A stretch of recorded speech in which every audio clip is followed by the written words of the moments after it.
one of the discussion points that are coming up right now, we have a Confederate statue which was placed in the courtyard, I think at the 50th anniversary of the Civil War. And it's come to the forefront that this statue should be removed by some people. And I haven't, personally, have not heard a big outcry for it, but, there are a lot of other things as well that we have in our community that, we're talking about street names. There's names of streets that are named after Confederate generals or officers. And so how do we say this is good history, this is bad? Do we keep this or do we discard this? Where do we go?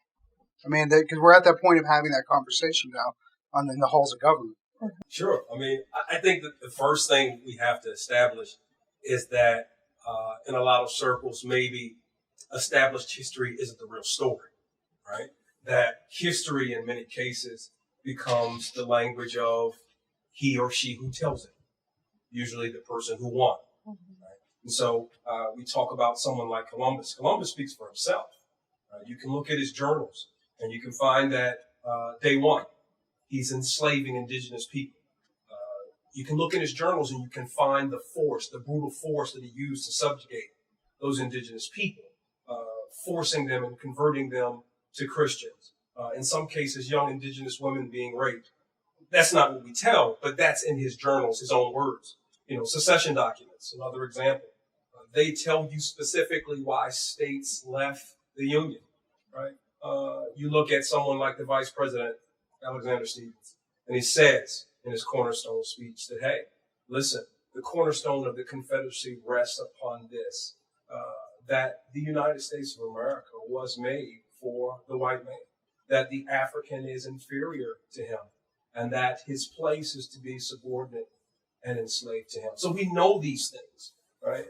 I think the problem comes in our unwillingness to see history for what it is. I don't think there's bad or good history. I think it's history. And we have to be more truthful about the way history comes across. You talked about the Confederate monuments, and that's great. When you look at them, today we have them in 31 states. Today we have some 700 some odd statues.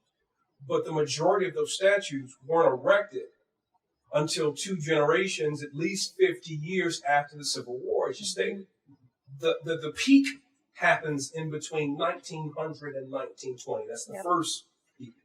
And it was first of all, it was on the heels of the end of construction, right? Of Reconstruction. The Great Betrayal of 1877, federal troops leave the South. The Democrats kind of take control of that government again.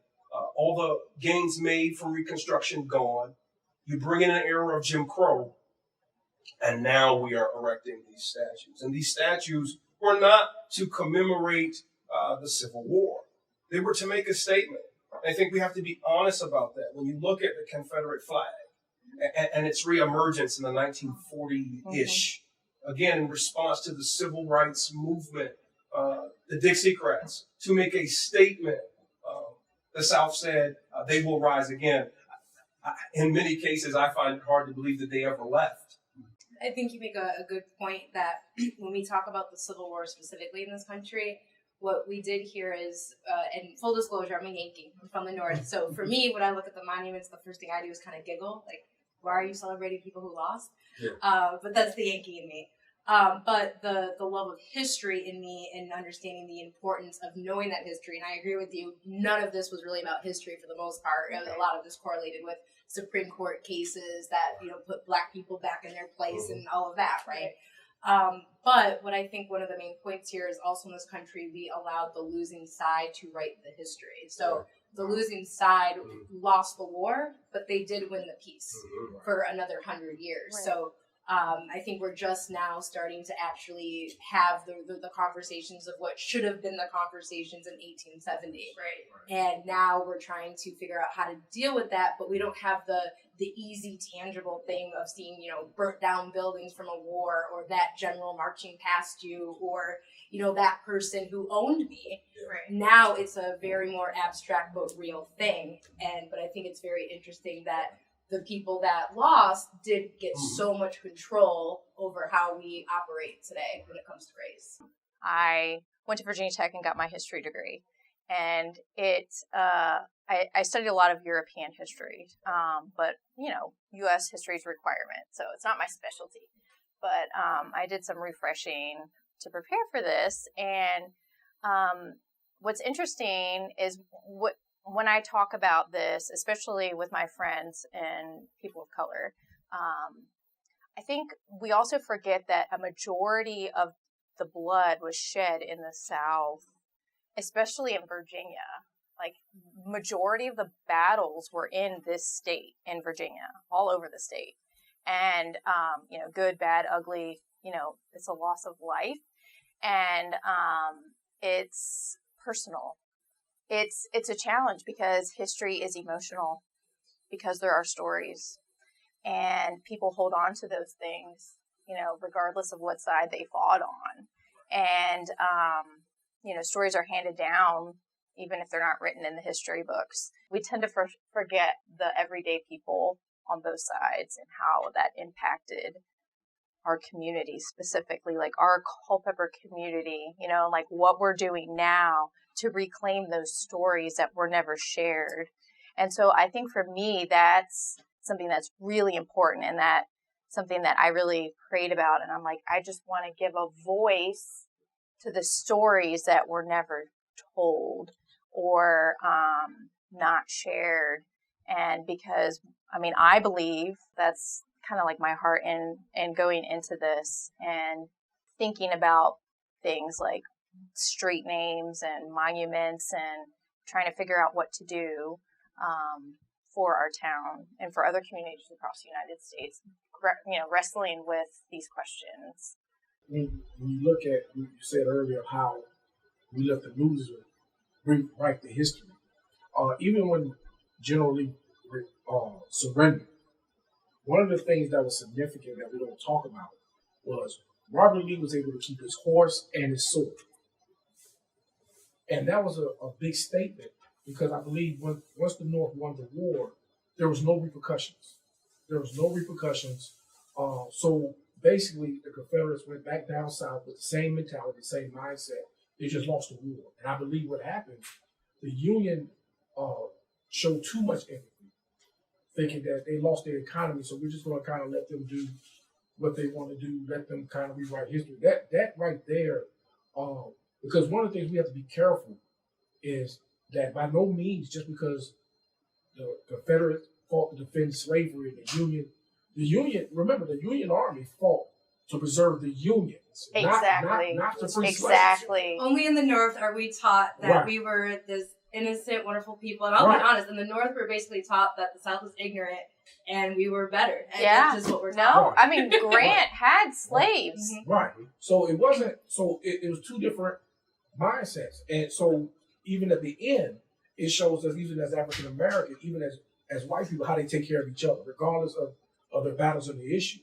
Because even after the Civil War, you got to remember, that's what ended in 1865. But 2 years prior, the Emancipation Proclamation, people were still slaves in Texas. Uh-huh. So you mentioned something I think is a good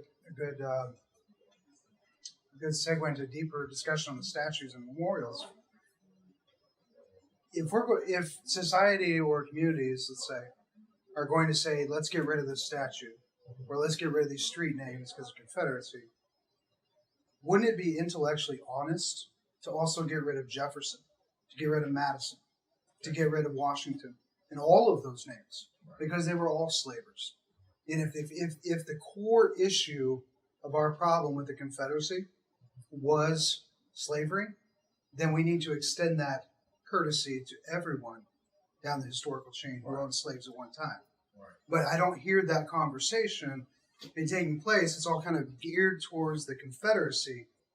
Yeah. And instead of saying, listen, we shouldn't, if we're going to take down statues and street names because we don't want to glorify them, then we shouldn't be glorifying these other people as well. Yeah. Well, so for me, it is slavery, right? Slavery obviously is wrong, and I have personal attachment to it, obviously, or a personal aversion to it.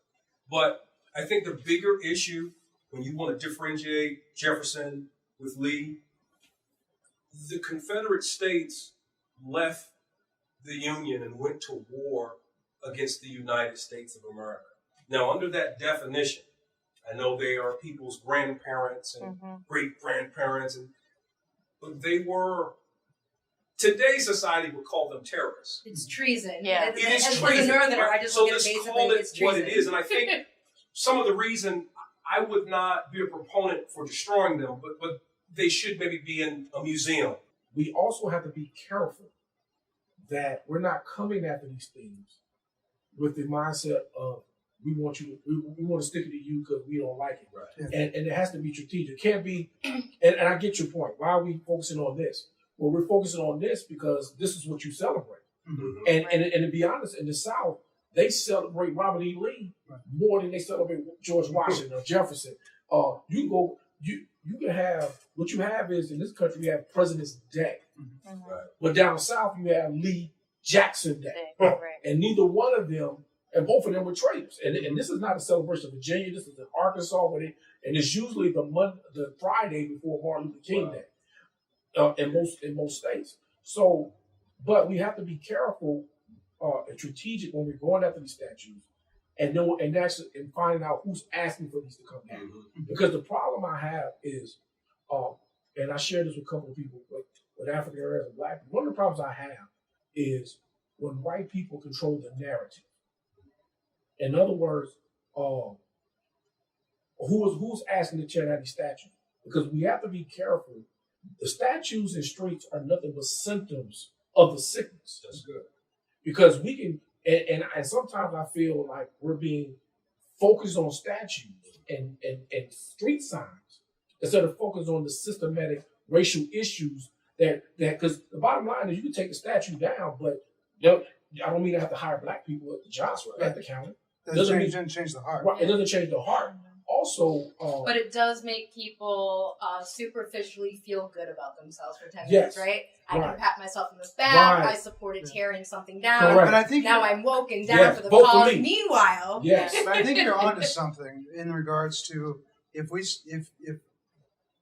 governments, or hopefully not vigilantes, but if governments decide to take these statues down, are they creating resentment because we haven't dealt with the heart issue? correct. You know, and then that, to me, that seems like that's got to be the focus first before we can ever start really talking about taking street names down. Where do the finances come from to erect all of these statues? most of them historically come from private funds. There are a few throughout history. So after Plessy v. Ferguson was passed, for example, you had a big push to kind of, the political class at the time of the South to say, let's really capitalize on this because the Supreme Court just said they're not people, let's own this situation. So a lot of it was correlating with policies coming from the Supreme Court. Yeah. So again, are we going to tear down the Supreme Court? Because they've done just as worse stuff than probably Lee. Yeah. But yeah, I mean, a lot of it just came through that idea of you're not dealing with the original issue. Yeah. So let's keep forcing something else to hold on to, whether monuments or something else.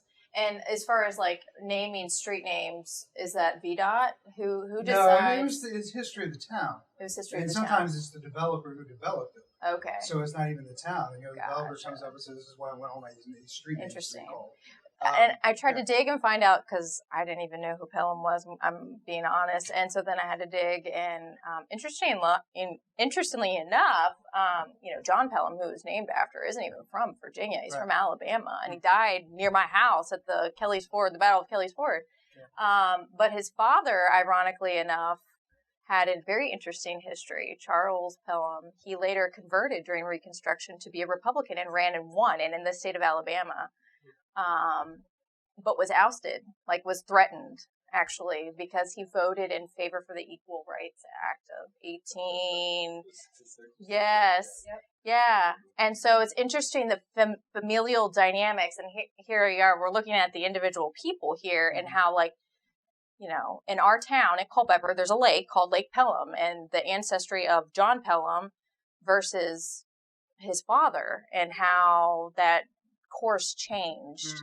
And I think back, had Lincoln not been assassinated and we had the vice president that then became the president, who was a Democrat at the time and was not in favor of equal rights. Yeah. And that started the ball rolling for the Jim Crow laws and the rise of the Dixiecrats and all of that stuff. So it's just interesting how, like, one thing can kind of trigger, a series of events. The issue I have with some of these flags, if it's about history, many freed enslaved black slaves were forced to support the Confederate Army, whether it's by cooks, supply, or quartermaster, stuff like that. But we don't have no street signs named after them. Mm-hmm. There's no statues here in their honor. If it's about history. Right. So I think it seems like we all agree that the original intent for why these things were put up had nothing to do with this, this neutral, godly idea of just remembering our nation's history and mourning the young men who died, right? Which is kind of the narrative. We know that's not true. I think everyone's agreed that there's more to the story here. So I think we know why that happened, but what do we think the solutions for that now? Because I think we've also made some good points, which is just simply putting something up doesn't necessarily do anything either. How many people here even know the history of the street signs? Right. Or in my work as a First Amendment attorney, I've noticed so many people upset about a statue, but if you actually talk to them about what the statue is, most people have very little understanding of what exactly they're actually upset about, at least with that particular person. So for this community, what is it that we want to see? Do we want to take things down? I don't. I'd like to build up our history because we have a rich history. Just even thinking through where the Confederate statue is settled, not but 30 feet away, we had a young man in the early 1900s who was lynched when he was let out of the jail by the sheriff, Allie Thompson. It seems like it would be great symbolism to have a statue for him on that same property, not 30 feet away. That's my I like that build-up approach because the country, like it or not, it's like anyone's family, right? You've got some people that you wish you didn't have to have part of the family, but, grandma's like, they're in the family, suck it up, it is what it is. Well, I think since I've been here, I think the problem is that it can be done if we have political leaders who are willing to have the conversation and put it in the forefront. Because right now, the conversation is we have an issue with your statue. So what? Get over it. There's no dialogue. Yeah. That's our history. There's no dialogue. Sounds like what you all want, though, is community buy-in. We don't want any type of mob rule, whether it's, just putting up all these type of statues and just demolishing everything we have now and putting up only stuff this group says we like. Yeah. Because that's the same argument, our great-grandchildren will be having, right? Saying, why did you ignore this and not talk about this? So it sounds like you want that community buy-in maybe separate from the system, just because at the end of the day, the whole point of having these statues and monuments is supposed to be about representing what we want our communities to be. I think people are still very much reticent to talk about the issue of race, to talk about history. I think it's painful in some regards. I think it's shameful in some regards. And I think, again, there's a big chasm in terms of perspective, the way people see certain things that we have to be able to bridge. So, again, if you're still one of those who romanticize the cause of this act, or you're one of those who would say, because I remember we had an instance at a Board of Supervisors meeting where a man got up and said, well, you know what? I don't see systematic racism. It just doesn't exist. Until we can, from an educational standpoint, have these conversations and really come closer, I think it's a very hard pill. I agree. But it sounds like dialogue, it has to start there. So I wanted to ask you all, while you're having these conversations and we move into the fall, we expect to see obviously more protests, more demonstrations, whether it's from the different trials that will happen in the fall, or of course an election that's going to have everybody on both sides just, probably at their worst, not at their best. But for your community, what is it that you all want to make sure happens through this process? Like the obviously the conversation is so needed, but what are you all doing to also make sure that protest and free speech stays peaceful? Because we still want everyone going home at the end of the day and being able to come back and have that dialogue the next day. Yeah, I ain't trying to brag. But brag. In that area, I believe Culpepper we have enough leadership, pastors, black, white, and Hispanic, that we are able to set a tone in this community as far as when they did the Black Lives Matter. Yes. All the pastors, black, white, we agreed, and we're going to wear suits because we're going to have a presence. Yeah. Our town police department is probably one of the best in the country, hands down. I live in Florida, Texas, hands down. They're probably one of the best in the country on how they police and do community relations. Mm-hmm. So there are people are able to protest and do that without any issues. Also, we have, I think this town also understands we cannot afford economically to have any of these things because we solely depend off of small businesses. Right. So the reality is most people in this town know that small businesses are bread and butter. Mm-hmm. So we're not going to go, nobody's breaking windows and all that. Yeah. That's not going to happen. So I think in that aspect, of freedom of speech, for example, the 2A group, they had their thing. It was peaceable. So one thing about this community, we're able to do those things, but we still got to have dialogue when it comes to dealing with history. Mm-hmm. That's where, because we're happy just being quiet. You don't stir up the beast. And we have two generations, distinct generations. The baby boom traditionalists, they're more of, we're going to go along and get along. And cronyist, too. What's called? Cronyism. Cronyism? Yeah, they're buddies. Right. They do things with their buddies. Right. And that's I was trying not to say that. Right. No, I'll say it because that's the truth. I mean, it's the flat out truth, Adrian. Yeah. I mean, these guys, not only just on the black community, but on the white community as well, they've been here forever. They're old buddies, and so they wash each other's hands and whitewash serious issues. And then you've got the other end of the spectrum. You got the Gen Z and the millennials, and they're all fired up because they see injustice, and so it's there's this weird thing that nothing gets done. Yeah. Just because there's not cooperation between the generations. I think it's important too, and I completely agree with what Adrian said. I was there. I was at the march, and that's how I met this guy. But it was special, and I had friends that went to even the County over Fredericksburg March, and it was not the same. It's not the same, and so Culpeper does have something very special. I would say definitely give yourselves a lot more credit, because I think part of the problem is the media, right? They love to focus on the worst in society all the time. I'm from the inner city. I'm from Detroit. And when I moved out here, the image that everyone had in their head about where I was from just was almost laughable if it wasn't so tragic. Yeah. But no, we're not all like that, but interesting. So I think that there's probably a lot of communities that are doing that hard, uncomfortable work of joining forces, because at minimum, they do care about their neighbor in a business. And I think there's probably a little too much focus on, the bad apples everywhere that ruin, the community engagement for everyone else. But I wanted to ask you all, I know you all want to really focus on solutions and leave here with at least a framework of what you all want to focus on. So what do you think that means? I heard some key things that I wanted to focus on, and that was the importance of your leaders, whether it was political, spiritual, business. What role, what type of principle or thing could we walk away with about the importance of community leadership? And not only walk away with for us and with the implement, but to see across the nation, across the South in particular. Because I think our story here could be replicated across the country easily. I think one thing our leaders can do is stop making racism a right-left issue when it's a life-death issue. Mm-hmm. To minimizing race issues when you say the left is doing their thing or the right is doing their thing, when I'm actually living it, and this is about life or death. It's not about Republican or Democrat. And I think once our leaders understand that this is not, don't use us as collateral damage for your political agenda. So when you talked about, ask me how I'm feeling, right? If I don't know you, if we're strangers, I don't care how you're feeling.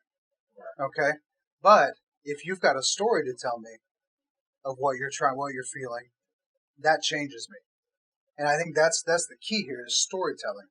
And you had a great story the other day when we met for coffee about your run-ins with the law. Mm-hmm. For absolutely no reason other than driving a nice car. Mm-hmm. You know, you should share that if you can. Yeah. So, for you and your dad. I mean, What kind of car do you drive? back in around 97 or something. I hope I'm not aging myself out.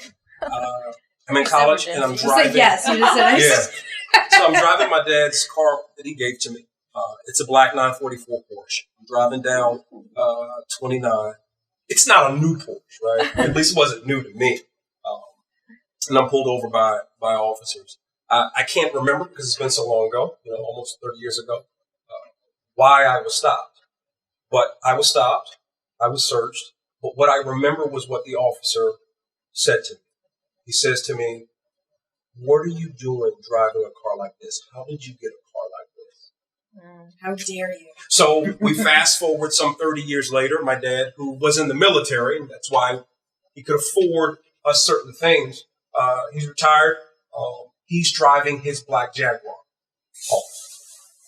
And he's pulled over right around the corner from me for no reason at all. We're talking about decades that are in between these incidents, right? That happen for no other reason than the color of my skin and whether or not I should be able to have certain things. And I think that's what makes what we're talking about so pressing. You ask, what do we want? I'm more of a policy guy, right? Because the protests or not, they brought about your 13th, 14th, 15th Amendment. Mm-hmm. They bring about your 19th Amendment. They bring about your Fair Housing Act. Those things have tangible results in terms of helping some of the things that we go through. Today, you can look at statistics. African-American man makes about 65% what his white counterpart makes, right? African-American household has about a tenth of the wealth as a white household. Educational achievement is down. Right? These are the things that I would rather see solutions for. We can sing all day. We can tear down statues or put up parks. But I would like to see a little more done in terms of helping a community that was stripped of their community.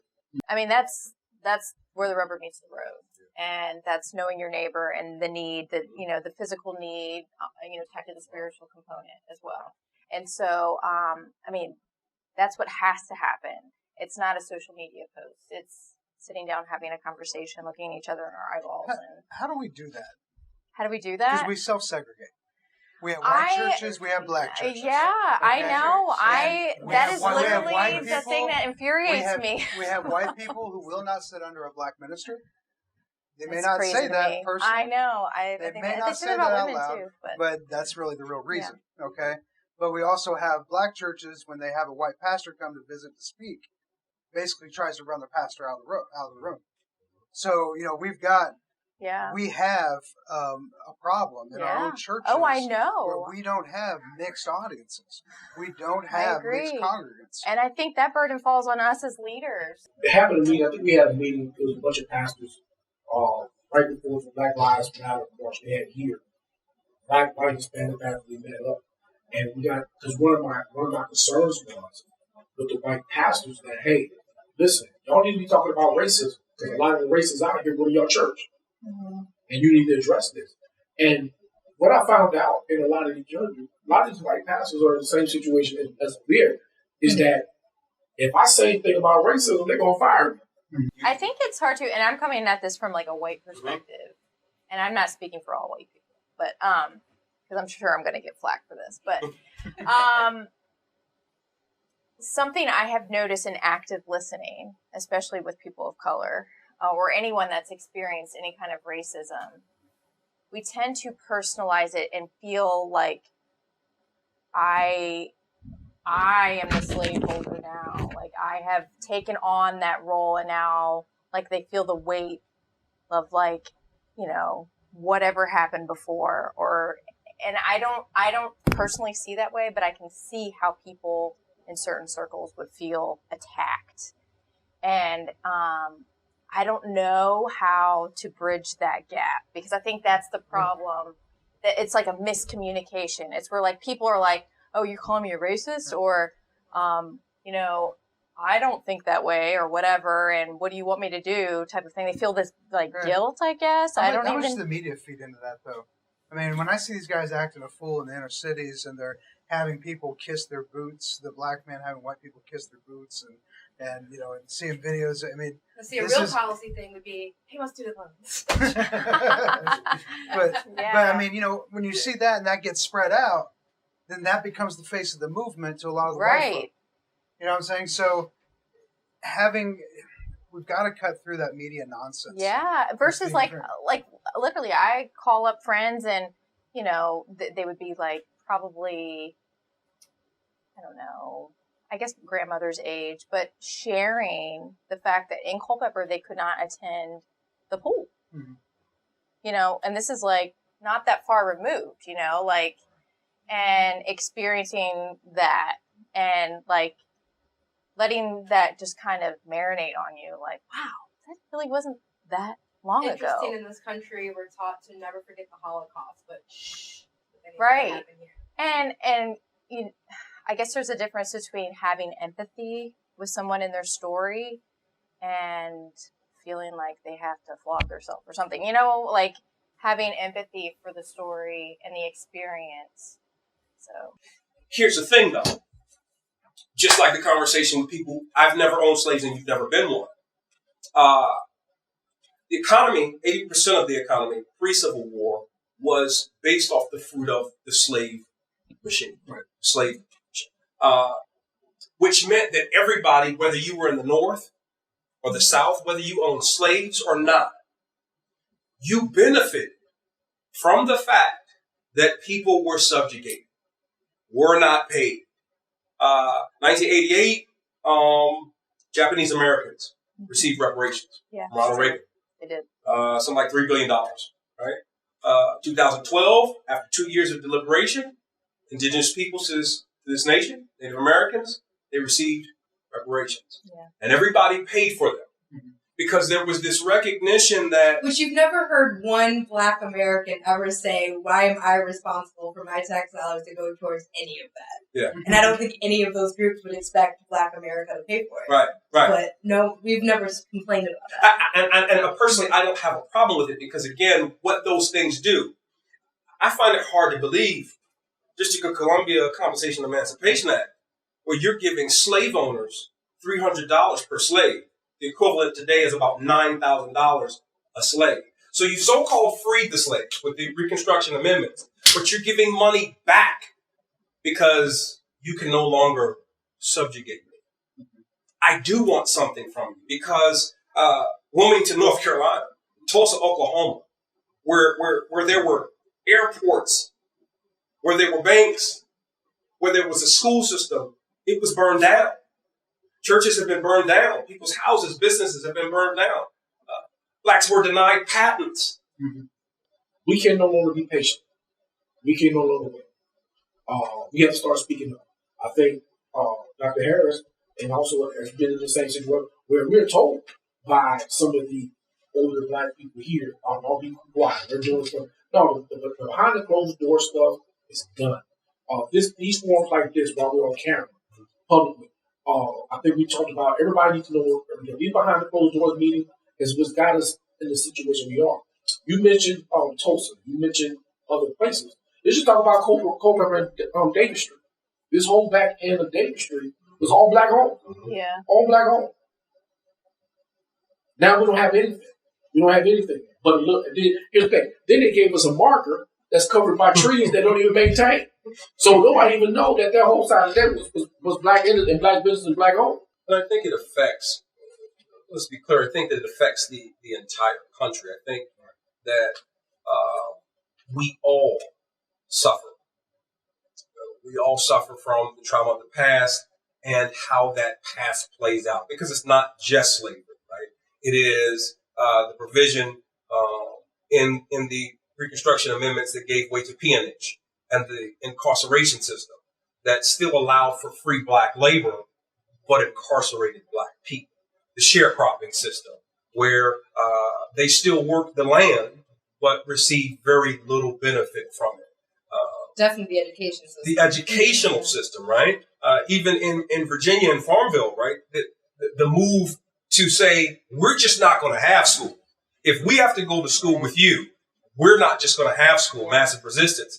And so it affects this entire country. And like a wound that has not healed, we keep coming back to the same place because we have not yet resolved it with any type of real integrity. So I do think you make a great point, though, for historical purposes and for us moving forward today, is that what we didn't handle as a country was the fact that the entire agenda was based off of making sure people felt good and comfortable. Yeah. Right? Yeah. Right. No matter what, how can we make sure the majority of people just don't have to feel icky?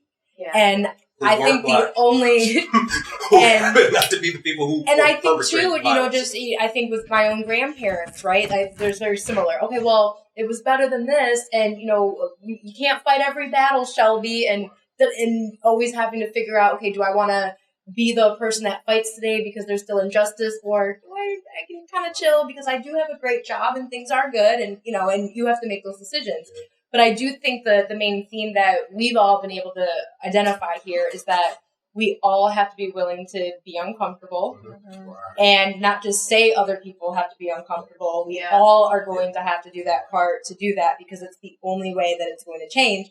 And I think we also agreed that the federal government, for the most part, ain't going to be the answer. It's going to have to be more community approaches. I mean, for me, I prefer that way. Yeah. I prefer my personal investment.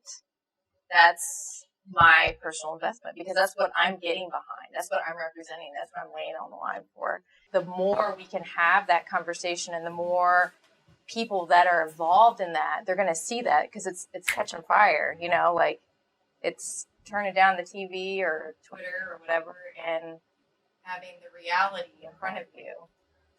Not to plug babies and kids and stuff, but I think it's important. We're not born being racist. Like, what do kids do? They play with each other. They hang out. They play ball. They eat dinner together. Yes. Like, we overcomplicate it, and it's literally that simple. And I told my daughter we were going to be having this conversation tonight, and it to her was just so foreign. She's like, we hang out with black people all the time. What's the problem? it's like That's why, Angela, they do a great ministry. Before I go to that is why I believe the Generation Z and the younger women are so on fire. I think our generation, the bridge of teaching, hey, treat everybody the same, and those generations go down. That younger generation, they don't understand race. Somebody's being racist. All I know is I'm white, my friend's black, and you offended my friend. I'm burning everything down. Everything.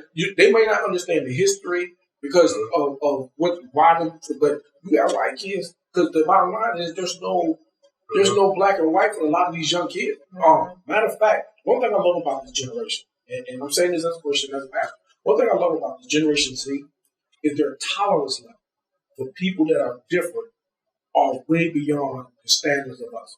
And let's even, I think Adrian and I are probably a good example of this. Friends for life. Honestly, I really believe the reason is because we broke bread together. Mm-hmm. We had a meal together.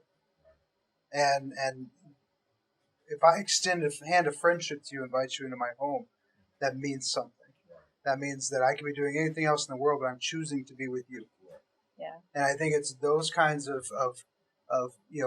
having a meal together with someone of the different race and just sharing life together. You get people to that point, then you start seeing systemic change. Yeah. I think you start to see it. But when you start eating together, y'all. Yeah. All good things happen around food. I mean, Jesus did it. I mean, but maybe that's something we should look at in our community. How do we get people to eat together? A community dinner could be a lot of fun. But you know what? It's funny.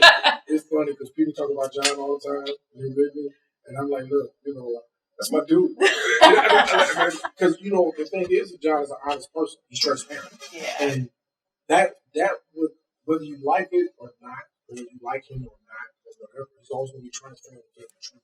And I think that's where he has a lot of his. He's always truthful. You don't have to like him. And I think that will also help with race. I respect the person that tell me straight up they're racist. Then the person who tries to hide You know, That's what it is. like also as black people and as black fathers, we have to tell our children the system don't work for us. Stay the hell out the system. Mm-hmm. You know, just because you got a brand new car don't mean you drive over the speed limit. Drive the speed. See, that's the things that as black people we have to do. That's a sad thing. We have to consciously go outside, make sure I don't go over the speed limit. Make sure I look a certain way. Make sure that I'm not drinking too much. Those are some of the things we have to leave our house and think about. You know, when we go to work, where Bob can come in lunch late, and I better make sure I'm on time. For me, I would really love to see like an interfaith or meals, nothing super complicated, but something on the calendar, like for all of us as a community to plan for. First, I want to say thank you because John and I just met Saturday. And I'll tell you the strength of relationship, right? So, you two friends for life. I'm new. You're not from here. You're not from here. And so, Pastor Sledge gives me a call. Hey, what are you doing? Sit down and meet with John Russell. John who? John Russell. Well, I've read a couple of articles that he's written. I don't know. No, he's a cool guy. Come sit down. Okay, I trust you. So I come. And being able to sit and talk with you spoke volumes. Being able to kind of discern, being close enough to discern spirits, that was extremely important. And as I told you then, even though we are in a so-called small rural town, the conversations, what you're doing is not something that is happening all the time in so-called more progressive places. Right? This is authentic. And so I would definitely like to see a continuation of this because I think that this is the only way it gets better. Yeah. I want to come eat spaghetti too. Well, I think we just solved the problem. Apparently, I want to come eat spaghetti. we're not eating enough great food and spaghetti. I did say carbs were the answer. I think it's important. I think more, it's not to just toot your horn, but I think more people could benefit from being like you. In the sense that you're willing to be vulnerable. You're open to diverse conversation. This is the only way we move forward. Yeah. If I'm vulnerable to you, you're vulnerable to me. And I'm listening to you, and you're listening to me. And at the end of the day, we're not just listening to be listening. I think we both want to see a better world. Yes. Mm-hmm. So more people of like minds, like spirits, need to connect and see this and be a part of this. Because if we can become, if not the majority, just a very small force, a small group of determined people can turn the tide. Right. And so that's what I would like to see. More people of like minds, more people who are committed not to partisanship, not to with upholding ideology, not to themselves and their own aggrandizement, but we want to see a better place. Mm-hmm. I believe we can be that light on the hill. Yeah. I believe we can encourage other people. Okay, that's how you do it. That's what you're doing. If they can do it, let's try it. Mm-hmm. And in small pockets, all of a sudden we look up and it's all over the place. Mm-hmm. So, yeah, replication, more of the same with people of like mind. Thank you again.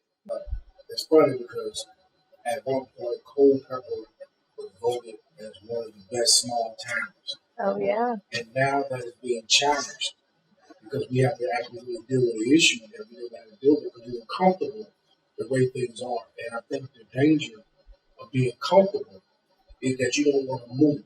Mm-hmm. Mm-hmm. And it's time for us to move. What I would like to see is more dialogue, not just, and here's the thing, not just conversation dialogue just about race, but I think Generation X, we have a lot of conversations we can have. One, race. We do need to talk about how the Generation X's move forward and how we take care of our elderly parents. Mm-hmm.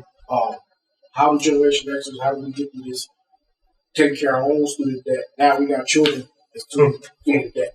How do we, many of us are transitioning from parenthood to grandparenthood. Our generation, man, we have a lot of conversations because we are so complex.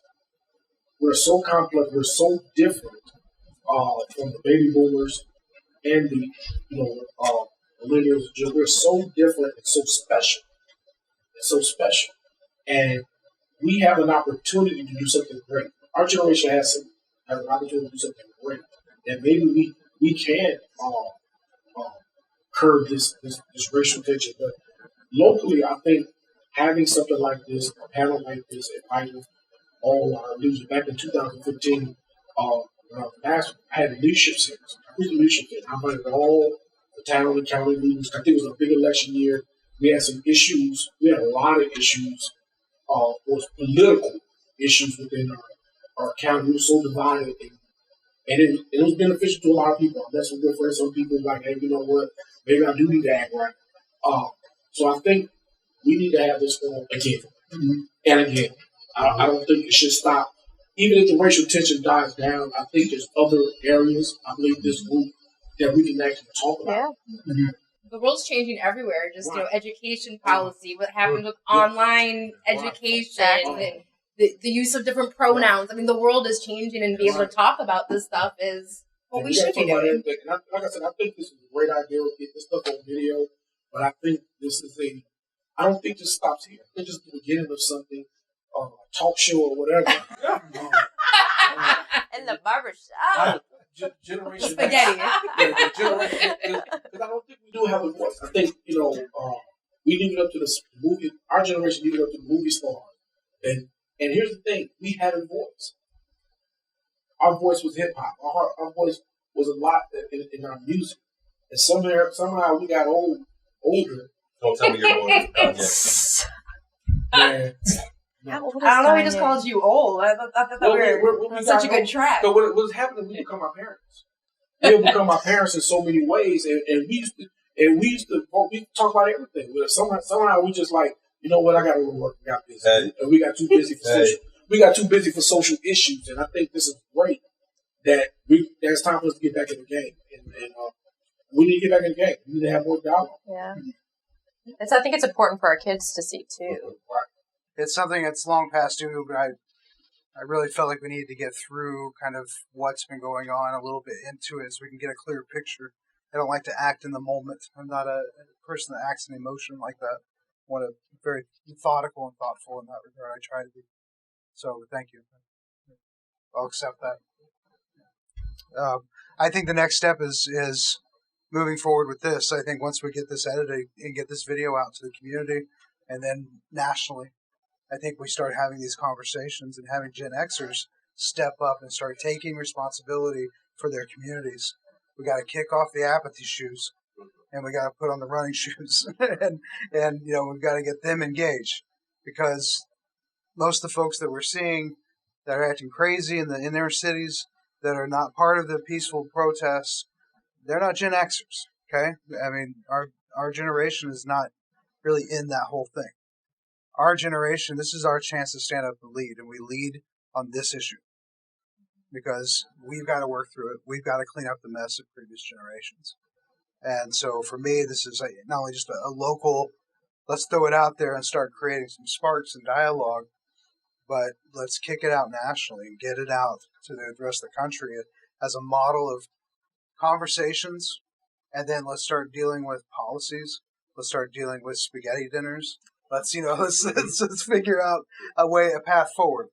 And, and as much as I would like to come out of this with 5 concrete things, I know within another couple of weeks we're going to get together again.